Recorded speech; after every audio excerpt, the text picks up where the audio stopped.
Şu Manас районуна дагы бир машина калсын деп, Манас районуна отдельно дагы бир ойноп кете турган 10 машинанын ичинен 3 машинасы бул общий сайла турган болсо, бир машинасын алып Манас районуна калтырып атырмын. Ошол Манас району өздөрү 5 айыл өкмөт ойноп, өздөрүнүн кызыкчылыгына жаратсын деп.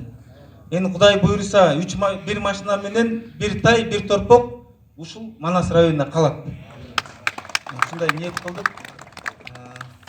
Кудай буйруса, бардыгыбыз, аксакалдарыбыз, аталарыбыз айтып кетти, акимибиз айтып кетти, айыл өкмөт айтып кетти. Эми бул той, бул Манас район той болгондуктан бардыгыбыз салымыбызды, ушу биздин главный салым бул элге келген жакшы сый урматты көрсөтүш. Жакшы жагыбызды көрсөтүш биринчиден. Сырт жактан келет, ушул жактын Манас районунда ушундай адамдар ушундай экен деп айтып жүрө тургандай жакшы деңгээлде өткүзө алайык. Мен негизи эле ушул негизги максатым элден бата кылыш. Бунун артында эч кандай саясат жок, ойлобоңуздар. Бирөөлөр айтып жүрүп ушундай азамат ушундай бир той берип, артында саясат бар экен. Бунун артында эч кандай саясат жок. Бул негизи өзүмдүн максатым болчу. Андан кийин Кудай буйруса, өзүмдүн дагы ушул сыртта жүргөн бизнесмен балдар бар. Ошол балдардын чогуу акылдашып ушундай бир иш кылып атып, биз негизи бул өзүбүздүн ар бир адам өзүбүздүн кызыкчылыгы эмес.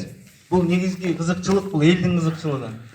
Ушундай бир проект кылып атып, Кудай буйруса ушу Талас областына деген деңгээлде болчу, бирок энди биздин ага өтө кол көп керек болгондуктан өзүм мен Манас районунан кулун болгондон кийин Кара Бурада жашайм. Ошол жакта чоңойдум. Эки районго Кудай буйруса жакшы проекттер бар. Ушундай жетим жесирлерге, кедей камбагалдарга, десине кыйналган үй бүлөлөргө үйлүү жайлуу кыла турган, жакшы иш орундары менен камсыздай турган, андан кийин дагы ушул